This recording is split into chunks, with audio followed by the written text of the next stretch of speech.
Chapter 89. Hearing Shouts. Leaf studies the Lavender Tower blueprints on her phone and expands the markings near the top, where the lip of the tower rooftop edges out over the tower walls. "I think it's within range," she says, and looks up at Sergeant Eco, who's nodding. "One person stationed above each window, then, to catch it if it tries to flee. No goggles on those, though. I have exactly 9 dark trainers here, and I'll want each of them to use a pair." He's cut off by the sound of a sob, and they all turn to the ranger that made the sound. He's leaning over his equipment, hands over his face. One of his peers walks over to put a hand on his shoulder, and he straightens, looking embarrassed as he rubs at his eyes. "I'm sorry, I'm not sure what's gotten into me." Leaf doesn't respond, sympathizing completely. It all feels so overwhelming suddenly, and she misses Eiko, and her, wait, what? "Blue, Leaf, come in." Red's sudden, loud voice in her ear makes Leaf flinch, and she's aware of Blue doing the same as he reaches up to adjust his volume. "We're here, Red. What's wrong?" The ghost at the top of the tower is sending out a psychic scream or something, just pouring all of what it feels out, way stronger than it should. Red is panting between words, which combined with the rhythm of them makes her picture him running. She sees the captain frowning at them and holds a hand up. "I think they're going to come. Any ghost that can feel it. They'll come to feast. And they might not be picky about what they target." "I think we're feeling it down here too," Leaf says while Blue quickly summarizes for the sergeant. "What do we do, Red?" "We have to capture it now before we get overwhelmed. There are barely any ghosts in the area," Sergeant Eiko says, voice echoing in Leaf's ear. Blue must have given him their channel frequency. "We don't know how far it's reaching, Sergeant." Jason's voice sounds thick, like he's been crying. "It may draw in ghosts from the entire town. Then it'll be a siege, while a strike team with the goggles go after the source," Eco says, then mutes himself from the channel and turns to the rest of the room, voice cutting across the hum of voices. "Ghosts incoming. Masks on. Upward retreat. Move. Move, move." The men and women freeze in place for a second, more than just the one who was crying, looking like they're being snapped out of an unpleasant dream, and then they all scramble to replace their supplies and put on gas masks. As they start summoning Pokemon, Eco goes among them, barking orders for someone to warn Oak, Agatha, and the other big names. Leaf does her best to tune it all out as she straps her own mask on, trying to focus on what Red said. "How are you shielding it, Red? If it's a ghost attack..." "I don't think it is an attack, it's just communicating loudly. Blue, are you..." "I'm getting something." He's summoned Eevee again, and Leaf brings Raph out. "Not sure I'd be able to tell what it was if you hadn't said anything, but Eco confirmed that Dark Rangers also couldn't stay on the top floor anyway, so it may not be the main danger." "We're heading up now," Leaf says, as they start following the flow of Rangers moving for the stairs. Someone rushes past them in the other direction, probably to alert whoever is at the door, and Leaf's heart starts pounding with a delayed burst of adrenaline. This is it. She knew it was a possibility when she left the ranch, but now she has to face wild Pokemon and maybe hurt them, and against opponents she can't incapacitate as easily as most. Once the source of the scream is dealt with, the threat should be over, right? "No," Jason says. "They might seek the source of it even after it ends." "Why are we going up at all?" Blue asks as their footfalls join the cacophony of others thundering up the stairs. "Why not just evacuate and let the ghosts come and get it?" "We don't know what will happen," Leaf pants. The Rangers' Pokemon are a mix of Ghost and Lithe, agile dark types like Leopard and Thievul, which are clearly used to indoor movement. But Raph and Eevee struggle a bit to climb the stairs quickly, and Leaf reminds herself to do more training indoors with him, instead of relying on Sims. Even assuming they don't go on a feeding frenzy throughout the town, we can't just let it die. Leaf's right, it's a new species. Not what she meant, but she'll take it. The Ranger's job is to protect both people and Pokemon, so she hopes that's what's on Sergeant Eco's mind too. The feelings of sadness and grief get worse the higher they go, but to Leaf they never become debilitating, and even the Rangers that were affected more strongly seem to be coping okay. Soon they reach the second-to-last floor, where the others are waiting for them. Already Pokemon arriving, Jason is saying to Sergeant Eco as Leaf gets close enough to hear. The Rangers are spreading out with their Pokemon, presumably to cover the various windows and stairways. The medium definitely looks like he's been through some ordeal, but his voice is steady. Not ghosts yet. Likely Cubone and Marowak from the graveyard. Why would... They're attracted to grief, Leaf says, and everyone turns to her. Sorry, thinking out loud, they're scavengers, right? Grief signals food. Maybe they think there's a feast waiting for them up here. But it doesn't really fit. It's not like a giant speaker making crying sounds, and they're not psychic, so... They'd just be feeling sad, right? I can't tell how they feel, Jason says. The scream is too piercing. I could only tell they were not ghosts, and inferred the rest from what other Pokemon are native to the area. Even that's impressive, Red says. Bringing my shields down at all feels like it would quickly overwhelm me. I feel nearly the same, Jean says, putting what seems like a consolatory hand on Red's shoulder, probably because of the slight bitterness that he'd spoken with. I'm afraid none of our gifts, except Jason's, will be of much help going forward. Then join the defense here, Eco says, and turns to the rest of the Rangers. Need a strike team to see if the goggles protect us against whatever it's doing up top. If not, head back down and join the rest of us in holding out as best we can until the heavy hitters get here. Hopefully they're dropping everything and porting over, but it still might take some time for them to grab the right Pokemon and then get here from wherever their teleporters are registered. Those of you that are dark, grab a pair of goggles and head up now. Leaf watches Blue immediately step forward, expression determined, and remembers the first real fight she witnessed between him and Red. That Blue, not much younger than this one, would have hesitated to reveal that about himself, and she wonders what gives him the confidence to now. A change in perspective from all his new experiences, his time in a leadership role, or maybe he's just been in the limelight enough, gained enough prestige, that he doesn't feel as worried about potential prejudice. Either way, she feels proud of him and steps forward to give him a hug. Be careful. She doesn't like that they're splitting up, but she knows it's the right call. You too, he says with a smile. And take care of Red. Yeah, I know. She grins at the old joke, but it quickly fades when she remembers that they were Aiko's last words to Elaine at Leaf's hospital bed. I'd like to join them, Jason says, and Leaf turns to see him talking to Sergeant Eiko. I won't require my own goggles. Eiko studies Jason a moment while Red frowns at Leaf's side, looking like he wants to object. But he keeps his silence, and eventually the sergeant nods. Fine with me, so long as you know what you can and can't handle. He turns to the rest of them. My people all have strong anti-ghost Pokemon, so I've prioritized putting them on the windows. Do the rest of you think you can help me cover the stairs? Leaf nods along with the others. Good. You two, you're with me on the first layer. You three, second layer. He turns back to the Rangers. Split into pairs to cover the windows, clockwise starting with you two. Move out. Leaf is in the second layer, so she lets Jean and Artem step forward and join Sergeant Eco before she starts following with Red and Maria. Red is craning his neck back to look at Blue and Jason as they climb toward the top floor, while Eiko and Jean talk quietly among themselves. Artem is already spraying himself with Repel and offers it back to Maria when he finishes, who then hands it to Leaf. Thanks. Leaf sprays her clothing and sees Raph wrinkle his nose and walk a little further from her, which makes her smile despite the tension running through her.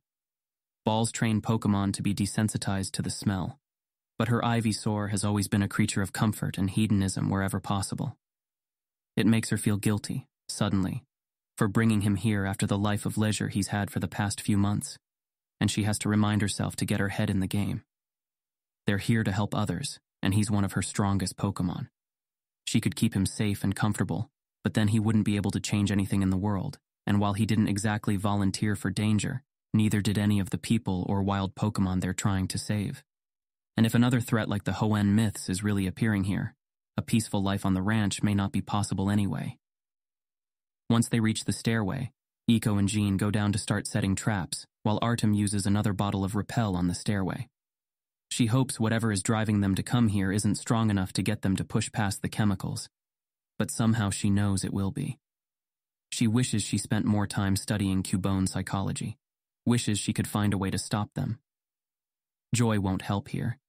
The singing would stop them from being able to defend themselves against ghosts who wouldn't be affected. Red, could we scare them off? She asks. Been thinking about predators, but none of their natural ones use sound to communicate. We could try Venusaur roars? Do it, Eco says from the stairwell as he dumps water out of his canteen on the stairs below him, then carefully directs his Froslass to ice beam it. May not work on all of them, but if it scares off even a few, it's worth it. Red and Leaf move together to put their speakers at the edge of the stairs and sync them to his Pokédex. Soon the Venusaur cries are echoing down the stairs, making Raph go still and focus entirely on the stairwell, as if expecting one of his kind to jump into sight at any moment. Hopefully the effect is as pronounced on the approaching Cubone, if that's what they are. Jean and Eco reach the top of the stairs, having laid all sorts of traps on the stairs below them. Sleep powder and stun spores, spikes and stealth rocks, sticky webs and patches of ice. Leaf has never seen so many defensive preparations put into a single location, and for a minute, she allows herself to hope it will be enough. And then they wait. 5 breaths. 10. 15. The sound of each exhale within her mask is all she hears, along with the constant loop of the recorded Venusaur roars, and Leaf wonders how the team that went upstairs is doing. Wonders just how direct the compulsion is. Are there Cubones spread out around each floor below them, milling aimlessly around? Wonders if any of the rangers stationed at the windows are fighting off ghosts yet. Would she hear them over the looped recording? But mostly she just stares at the stairwell and focuses on her breathing, trying to keep herself ready for the moment something happens. 20 breaths. 25. And then she hears it. Just a vague sound at first. A faint, wavering tone that rises and falls, even as it echoes from countless throats. Crying is how the Pokédex described it, and when she played the audio files, she had to admit that yes, the way the Cubone family communicates sounds pretty close to how humans sound when they cry. And like human crying, there's a range. Heart-wrenching sobs, sad and pitiful sniffles, prolonged moans of pain, and the wails of deep and haunting grief. What she's hearing right now, over the roars of the Venusaur recordings, is all of it. Louder by the second, the storm of grief echoes up the stairway from the Pokémon on the floor below, getting louder by the second, and a deep and primal fear works its way up her spine, even as her heart breaks at the sound of what she can only identify as pain. And then the pitch changes, takes on notes of alarm as a clamoring is heard from the stairwell, and her stomach roils as she imagines a group of Cubone and Marowak struggling through the traps. Some are designed to simply knock them out or keep them stuck on the stairs, but she knows even they might get trampled by the ones running up behind them. She only has a moment to wish she'd put earplugs in before the first 2 bone masks rise into view, followed by 3 more, and the battle begins. Blue is at the back of the group heading to the top floor, likely because the other rangers feel they need to protect him and Jason. He doesn't mind that so much, certainly not as much as he would have earlier in his journey. But it does mean he doesn't get to see what's happening when people at the front of the group start to curse or cry out in surprise, particularly since they come to an abrupt halt while doing so. The fact that it's rangers that are shocked to literal stillness only makes him a little less impatient to see what's causing it himself. Die? Someone just ahead of Blue asks. Phoebe, everything all right up there? Yeah, a guy, presumably Die, responds. The walls are weird. What? There's the sound of steps above, and then people start moving again. Blue hurries up, practically standing on tiptoe to try and see past the rangers. He's grown about 2 inches since they left Pallet Town and cannot wait to get even taller. Until finally the 2 directly in front of him reach the top, pause for their own moment of shock, then step forward enough that he can see. The walls are weird. That's one way to put it, all right. Through the tinted lenses of the goggles, Blue stares agape at the top floor of the tower. Eco described his experience as one where the walls seemed about to crush him. To Blue, it's like the walls aren't even really walls. It feels like he's not in a building, but rather a cavern, the ceiling impossibly high, the boundaries distant and curved outward, as if the top of the tower was built into a massive sphere. But there are corners. His mind is insisting that he can trace the corners, and yet as soon as he looks away from them, it all looks curved again. Jason makes a sound from beside him, and Blue turns to see the medium standing with his eyes tightly closed. "You okay?" "It's surreality," Jason says through gritted teeth. "The whole floor, the walls and ceiling, the Pokemon is somehow stretched over all of it, or influencing all of it." Blue turns back toward the bizarre sight and focuses on individual objects. A pair of benches, the handle of an individual crypt drawer, a pot of flowers. Unlike the lower floors, there are a lot of unmarked squares in the wall for future interment, though a few of the marble squares have nameplates already above their handles. He can see those clearly enough.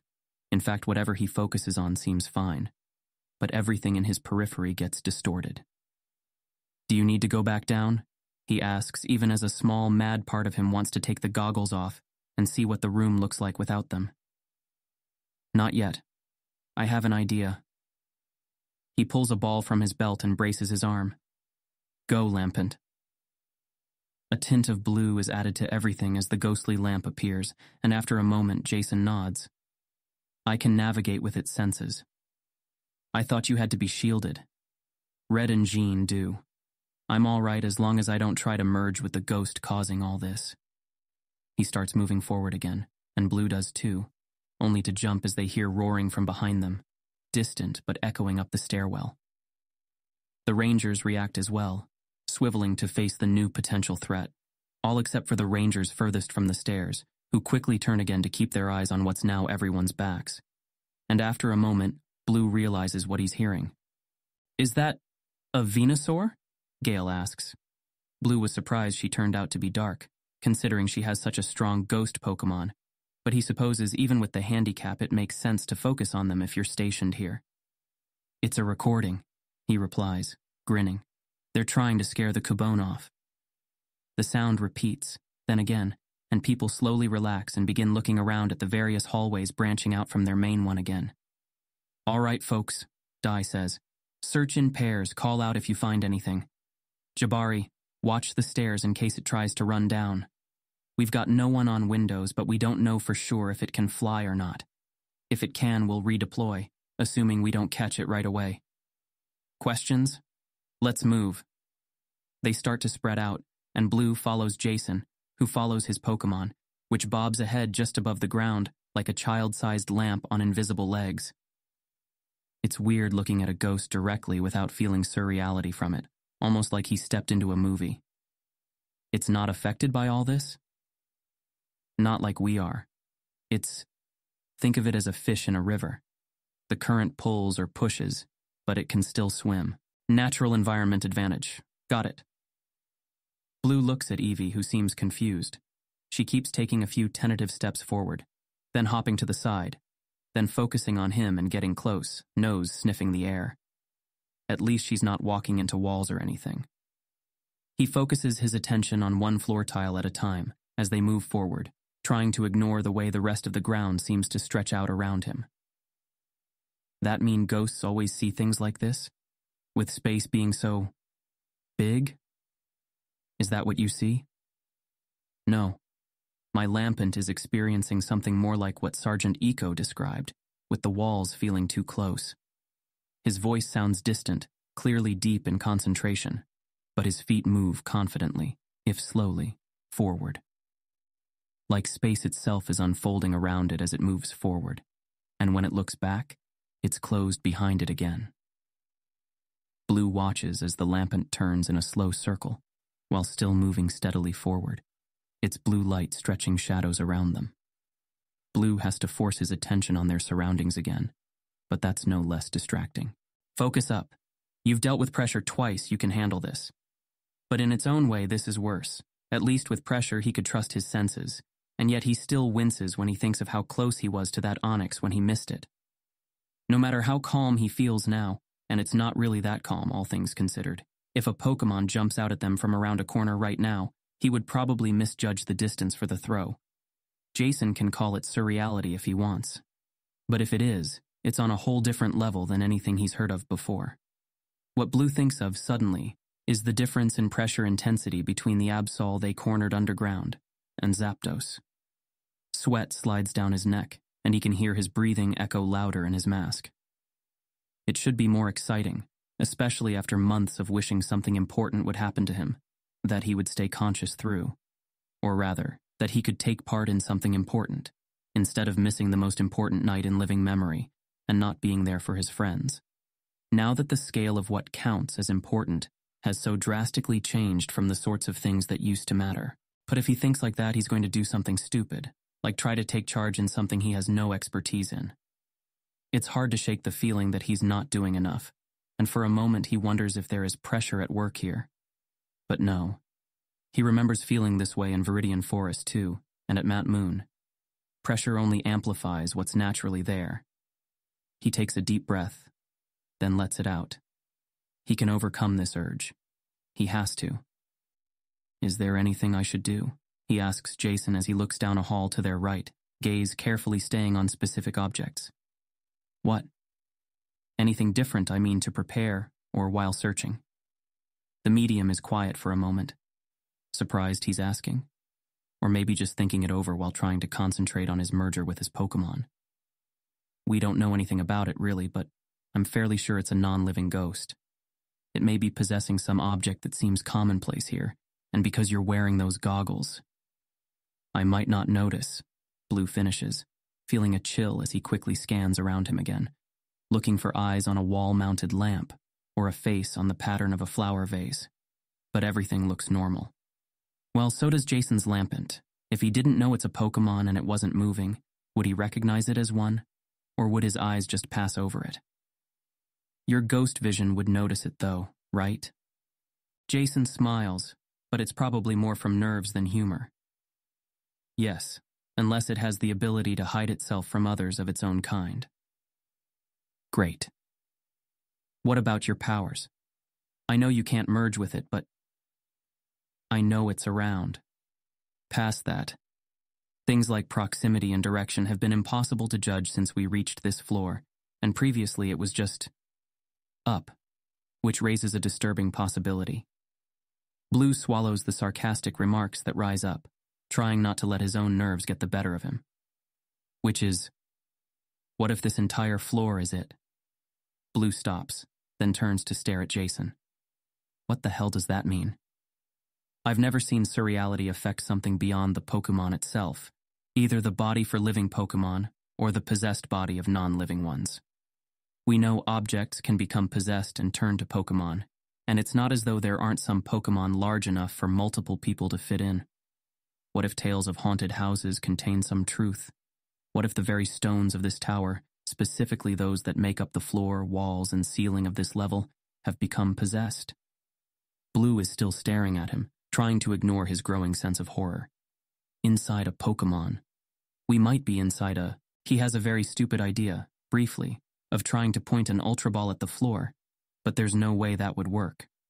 To catch an Onix or Wailmer, you need to be far enough that the whole Pokemon is in the light cone of the lens, and he's not even sure what that would mean in this case if Jason is right. Try to scan it all from outside the building.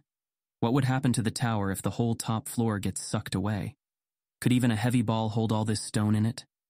He thinks a Steelix would weigh more than all this, but he's not sure. We should warn the others, Blue says, and wets his lip. Maybe even leave, come up with another strategy. What if it's getting ready to, digest us or something? It was just a thought, but if you think we should give up the search. His uncertainty and willingness to defer make Blue simultaneously more nervous and more decisive. No. The others are probably already fighting to buy them time, and he needs to use it. Blue starts moving again, eyeing their surroundings with even more care. Hypothetically, what would happen if we order our Pokemon to attack the floor? I was wondering the same thing. Do you want to try it? Blue stops moving again, trying to think of some risk he hasn't considered. If you think it's okay, I think the sooner we find the Pokemon responsible for this, the better. Can you tell if the others are okay? Just a moment. So far, yes, but more Pokemon are coming, and while the ghosts are being stopped through the windows as they try to reach this level, one or the other can't be held off forever. Blue nods, unclips the laser pointer from his belt, then turns to Eevee and points it at the wall in front of her. Bash. The silver fox's body goes rigid, and it opens its mouth wide before breathing out an orb of purple mist. It sails forward in utter silence, deteriorating as it goes, and to Blue's warped perspective, it seems like it's stretching as it passes out of his concentrated vision and into the periphery. He starts tracking it directly with his gaze so that it stays a sphere while the rest of the world stretches out, and instead it suddenly appears to speed up to hit the far wall a moment later, splashing harmlessly against the stone and leaving no mark as it fades like mist under sunlight. Blue waits for a few quick heartbeats, then lets out a breath. Does that mean much? I'm not sure. It's hard to imagine such a lack of reaction from something living and presumably hurt. But everything about this is new, even assuming I'm wrong. Yeah. If only they had a better way to identify if there's a Pokémon around and where it is that doesn't rely on psychic powers. Is there anything that can track dark Pokémon really well? Red or Leaf might know, but they're downstairs. There's a yell of surprise from somewhere to their left, followed by, "It's here!" And Blue grabs Jason's arm before running back the way they came so they could take the main hallway toward the shouted commands and other sounds of battle. The medium stumbles at first, but quickly catches his balance and runs alongside him. It's hard to judge distances while moving so quickly, and he has to abruptly stop as they exit into the main hallway. Blue hears the stomp of heavy boots as everyone else converges on where the Rangers are engaging the enemy, only for one shout in particular to cut off mid-word, followed by silence. There's still the hurried sounds of a dozen footsteps echoing through the halls, but soon Blue hears Rangers shouting for the names of the one who called out, then their partner. By the time he and Jason reach the others, they're searching one crypt-lined hall after another. Blue looks at Gale just as she turns to him, and even with her mask and goggles, he can see her fear. They're gone. Just gone. The first wave of onrushing Marowak are hit by streams of water and beams of freezing light.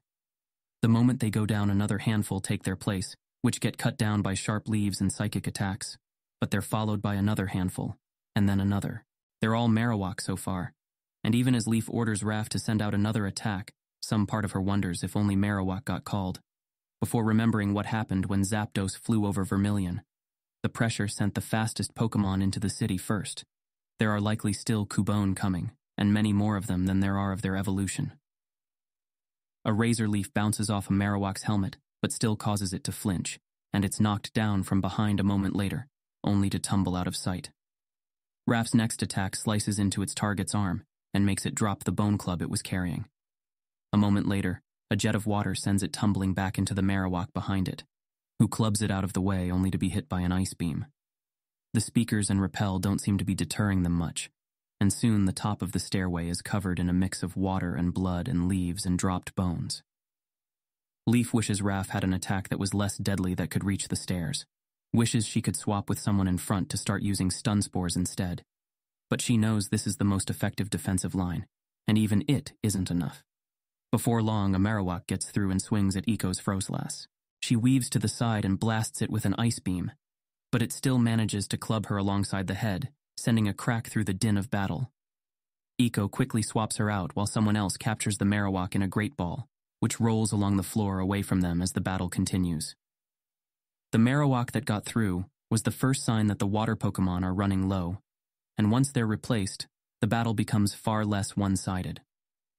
Unable to put out the damage to keep the horde of Marowak in check, Leaf realizes that they need a tank, but they're hampered by the very thing keeping them safe: the size of the choke point. Anything big enough to cover the whole thing would be overwhelmed by the attackers on its own. So when Eco yells, "New choke point to the right," and summons a Slaking to cover half of it at an angle, Leaf is already moving alongside Red, Jean, Maria, and Artem to help protect it. The relief that they won't be overwhelmed just yet doesn't stop the steadily growing sick feeling in her stomach. They must have taken down dozens of them by now.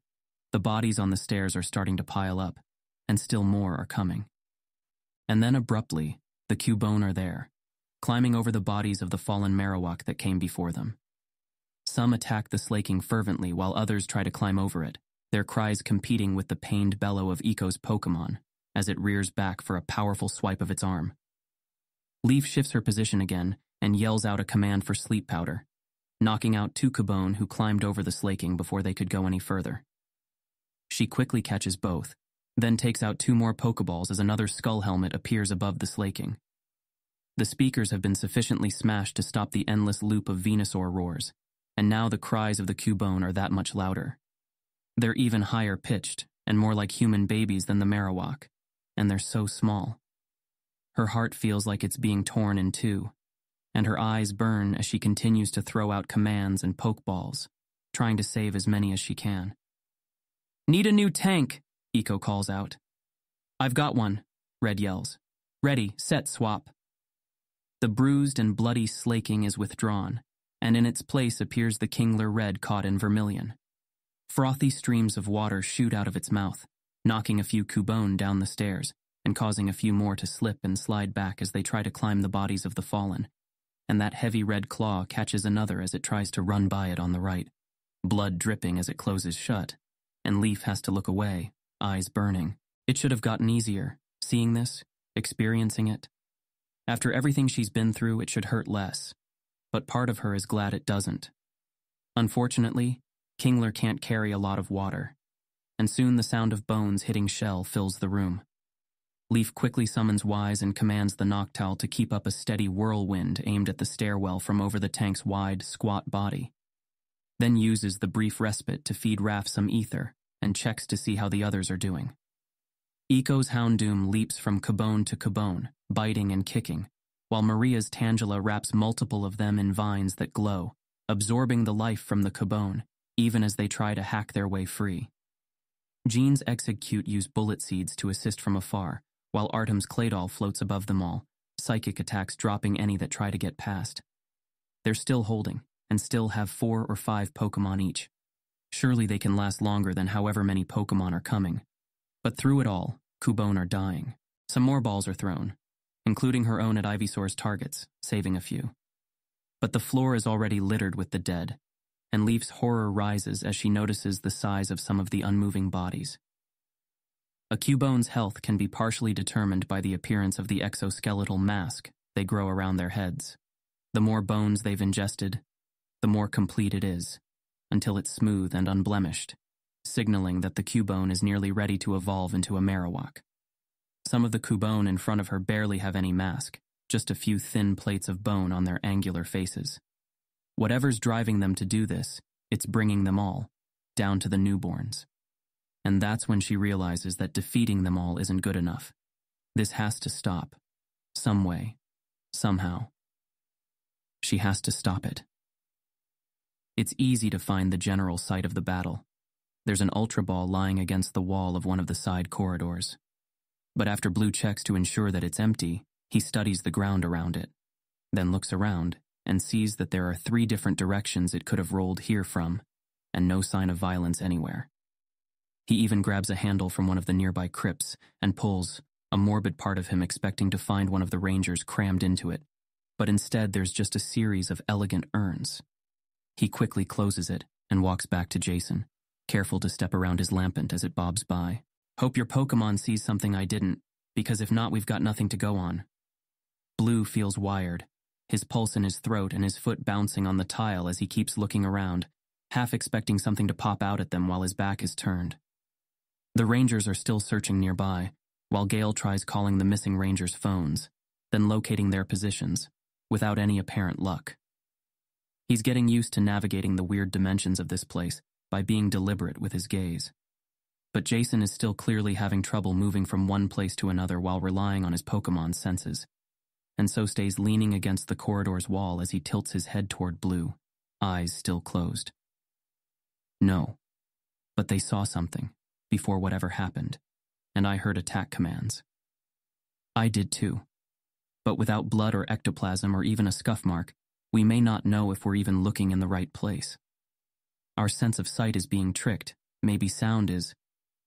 "New plan," Gale calls out as the Rangers reconverge nearby. 2 pairs of 2, one person from both groups focused on keeping the others in sight. "Blue, Jason, you're with Haku and I. Our people have to be around here somewhere.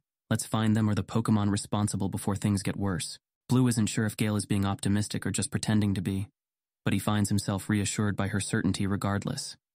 It also helps that her voice is coming out angry rather than scared, though he can't imagine she's any less afraid for her people and herself than he is. And somewhere in the back of his mind he makes a mental note to always appear confident for the sake of anyone he's leading. The others start pairing up, and he walks over to Gale and Haku as Jason follows his lampant toward them. He's seeing through his Pokemon, he explains when Gale frowns at the medium. Right then. Blue, keep your eyes on us while Jason watches your surroundings. We're going to sweep the northern hallways one at a time, and if we still don't find anything, we'll start knocking walls down. The people of Lavender wouldn't appreciate that much, but he understands the sentiment, since he'd do the same thing if his friends were missing. They start searching again, and this time Blue and Jason stay in the main corridor while the Rangers go up and down the halls, Haku looking around corners while Gale walks sideways, keeping her head swiveling between him and Blue. Blue makes sure to check on Jason every few seconds too, while the medium just stands nearby and keeps his Pokemon turning to cover Blue's blind spots. At least we know we're not inside it, right? Blue murmurs after a minute. The silence was setting him more on edge, or maybe it's just the waiting. He wishes there was something in front of him to fight, so the battle calm would come. Since they saw something. As Red would say, I feel less sure of what I think I know and why I think I know it with every passing minute. And I think he would be surprised that I had more room to change in that direction. Jason shakes his head. Most ghosts don't consume physical bodies, but I don't know what other form of attack would wipe away their presence so completely. Blue gets a brief mental image of two Rangers and their Pokemon being eaten by a floating, ghostly Gulpin, its whole body turning into a massive mouth that stretches wide to swallow them whole as it swoops down on them, and he quickly looks up to check the ceiling again. Even if they were eaten, their phones should be trackable, unless they get immediately dissolved by some ghost digestion system. I could try getting its attention, Jason says, voice uncertain. I don't know if it's worth the risk, but I think it is, Blue quickly says, then realizes that he might have meant risk to himself. I mean, as long as it won't permanently hurt you? No, I don't think so. But if there's a chance that the two Rangers can still be saved? Yeah, hang on. Gale, Haku. He waves them over, feeling disoriented again as he sees Haku approaching from what looks like the other side of a stadium while Gale walks down a simple hallway, and yet both arrive around the same time. Jason thinks he can summon it to us. I don't know if it will come to us, Jason clarifies, but I think I can provoke a reaction, at least. Gale and Haku exchange looks, and Haku nods. Do it, Gale says. Let's move into a square first, everyone watching the person to their left. They do so while the other 6 Rangers continue their search. Blue keeps his eyes on Gale despite the urge to watch Jason. He knows the medium isn't going to start glowing or anything, but if the ghost's attention is focused on him, it feels negligent not to be paying attention to him. Trust others to make calls. Be part of the team. He barely finishes having the thought before Jason says, Okay, let's see if that. And then whatever he says next doesn't register because a spot on the wall behind Gale warps and twists, and when Blue blinks, the ghost is there. He has no doubt this is what they're looking for. It looks like a Marowak, but wrong. Not wrong the way surreality would make a ghost look wrong, but like someone sculpted a Marowak skeleton out of wax with only a vague idea of what Marowak even looked like, then melted the result and stretched out its limbs so that it hunches over sharp, narrow legs. Its mask of bone is more of a skull, eye sockets empty voids and teeth leering in a rictus grin. It looks absolutely terrifying, and for the space of a heartbeat, Blue just stares in shock before he points and yells, "Bash!" so loud that his voice comes out shrill, barely sounding like his own. Eevee attacks anyway, but the shadow ball misses, splashing harmlessly to the side of the ghost. A bone club suddenly flies to its hand from behind a nearby stack, and it rears the club back, then sends it spinning end over end at Gale. The Ranger heard Blue's yell, however, and was already turning just in time to duck under the bone. "Shadow!" she commands, and her Mismagius sends a much larger sphere of darkness at the ghost. "Guys, it's here!" Blue yells, and unclips a great ball. Who dodges? Haku's Umbreon is suddenly there, whole body emitting a dark aura that spreads toward the undead Marowak, only to miss, the dark pulse passing dangerously close to Jason's lampant. The bone club flies back to the Marowak's grip as it leaps forward, then cracks across the Umbrian's cheek, hard enough to twist its neck completely around. Bash! Blue yells even as the Umbrian rolls lifelessly across the floor, but the attack misses once again. And Blue realizes, our Pokémon can't aim properly except maybe the ghosts. His warning is punctuated by Gale's Mismagius once again sending a shadow ball in the right direction. It splashes over the Marowak before it can completely avoid the attack, and in return, it throws its bone club again, which hits the Mismagius dead on, causing it to quite literally explode into scraps of purple cloth and mist. Fuck shit, it's strong. But even through his fear, the battle calm is descending, his thoughts moving almost too fast to understand anything but conclusions, as he watches Haku summon a Haunter, and Gale brings out a Banette. Wasting attacks needs something widespread. No, precise. He unclips his laser pointer again, and this time when he commands Eevee to bash, her aim is true to the red dot he points onto the enemy ghost's body. Though it's less of a dot, more of a loose cloud, the high-powered laser revealing the insubstantiveness of their opponent. Jason's Lampant finally gets into position to attack, sending a splash of blue fire at the ghostly Marowak at the same time as another shadow ball hits it from Haku's Haunter. And as Blue is about to order another attack to follow up, the Marowak just melts, disappearing without a trace, as the floor twists the same way the wall did when it appeared. In the silence that follows, Blue can hear the stomp of boots as the others rush to join them. Did we kill it? Haku asks, and Blue turns to him just in time to see something drop from the ceiling in the corner of his eye, seemingly far away, but in reality just above Gale. Gale, duck! Jason yells, but it was too late the moment it appeared, and the ranger drops in a heap as blood sprays from her split skull. Need a swap, Red yells. Ready! Red's Kingler gets withdrawn, revealing the Marowak that had been successfully dodging its claw and hammering it hard enough to leave chips of its shell on the ground. Leaf has time to wonder if a fresh wave are arriving, or if it's one from the initial group that got lost, and then Jean summons a Slowbro to take the Kingler's place. The Marowak gets one hit on pink, blubbery flesh before it gets blasted back down the stairs in a burst of water.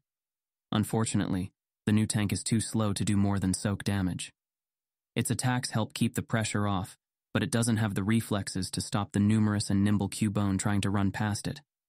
Overall, however, the flow of attackers has slowed as the bodies of the fallen have begun to create a true impediment to those still trying to reach them. Leaf has been racking her mind for things that might stop this madness, and it's only upon seeing the partially blocked stairway that at least one idea comes to her. She quickly withdraws Wise, who's tiring anyway, and sets Raph to guard while she searches through her bag for the right container. A dozen quick breaths later, she's opening the box containing the Pokédoll she travels with. Artem, can your Claydol send this to the stairs? He turns to her, eyes wide, then looks at her Pokédoll, then the stairs, then back to her and nods. He steps beside Leaf as he gives a few quick commands to help the Claydol coordinate exactly what to do, and soon his Pokémon is floating overhead and the Pokédoll slowly lifts. Then launches toward the stairway as Artem holds his arms out in fists, where the foam-covered mannequin knocks a Cubone down and adds to the pile of bodies obstacles. Red has his own box out a moment later, and his Pokédoll also gets launched into the stairs. They can hear the thuds of bone colliding with foam as the attackers turn on the dolls, for a few moments at least, before deciding they're dead and trying to climb past them.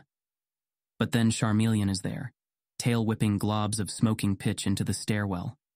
And as the attackers struggle to make their way through the obstacles in darkness, for the first time since the initial Marowak showed up, there's space to breathe. Quite literally. The non-psychics among them are panting, herself included.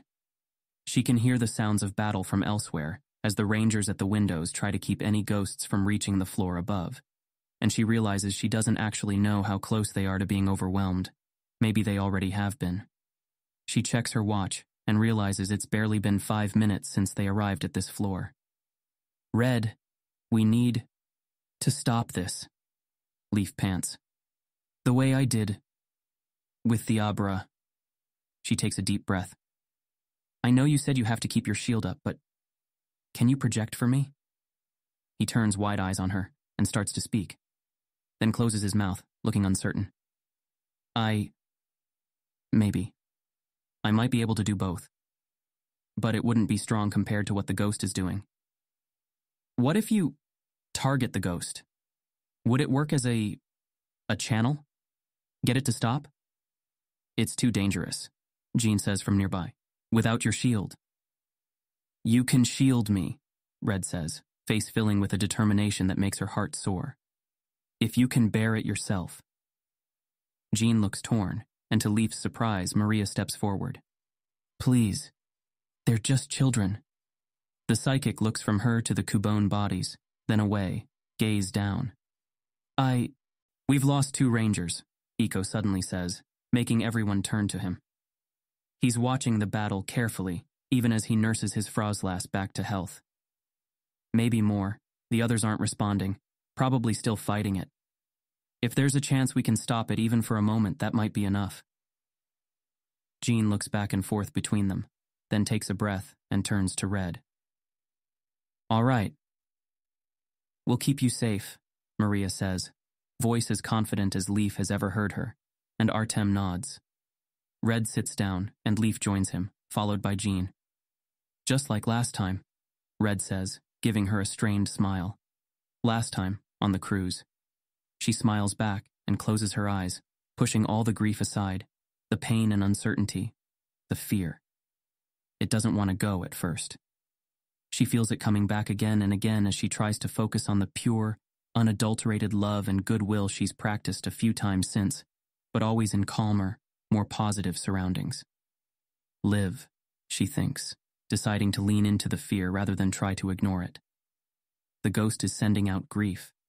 Let it feel the motherly love she feels for her own Pokemon, the desire to protect them no matter what. Live. That's all that matters. Live. Live. Live.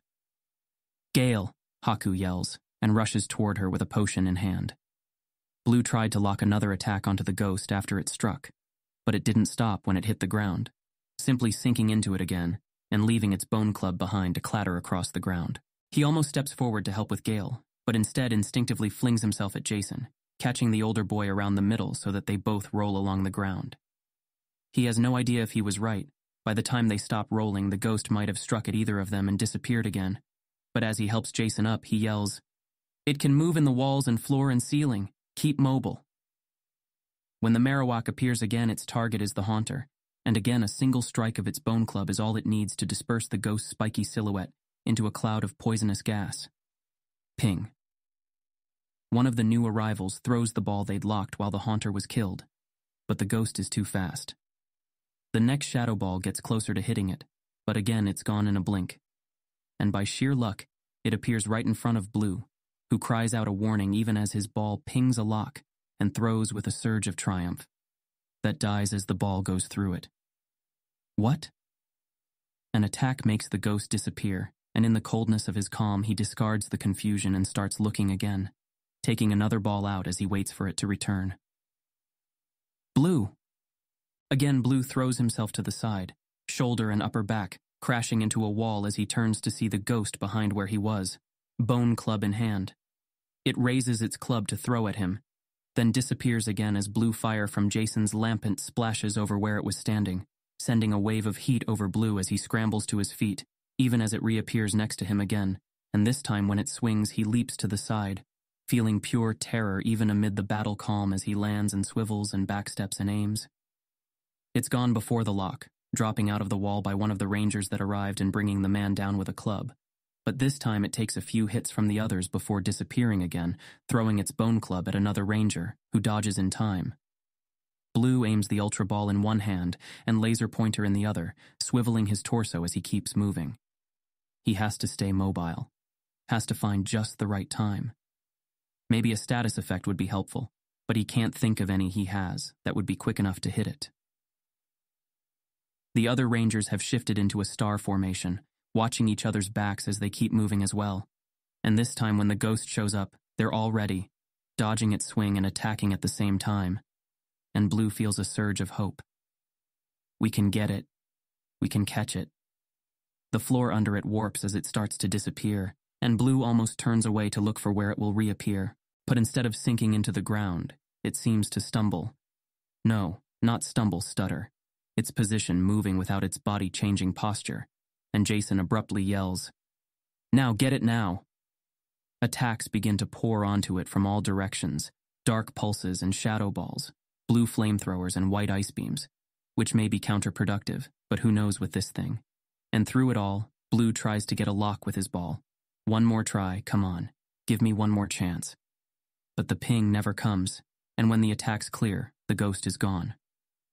Blue starts swiveling again, and stumbles. The walls, the ceiling, the floor. Everything is crowding in on him. No, it's static. It's normal. Breathing hard, barely willing to believe it, he carefully takes his goggles off and looks around. Everything looks fine. The faint feeling of sadness from before is gone. So are all the bodies. Here's a rare author's postscript. I saw a lot of good guesses as to what this Pokemon would be, and I can imagine some might be disappointed that it's a Pokemon that doesn't exist. It's the only time so far I've made up a Pokemon, and will probably remain so. But keep in mind that the actual thing we encounter in the games is in some sense exactly this. A Marowak ghost Pokemon that completely blocks anyone from ascending the tower or detecting it without a Silph Scope, and can't be captured. Yes, it's treated like a normal Marowak in that fight once you have the scope, but that seems like a boring artifact of the original games not tweaking Pokemon for boss battles, and I'm happy to spice it up to tie it to the wider mysteries in the world I'm building.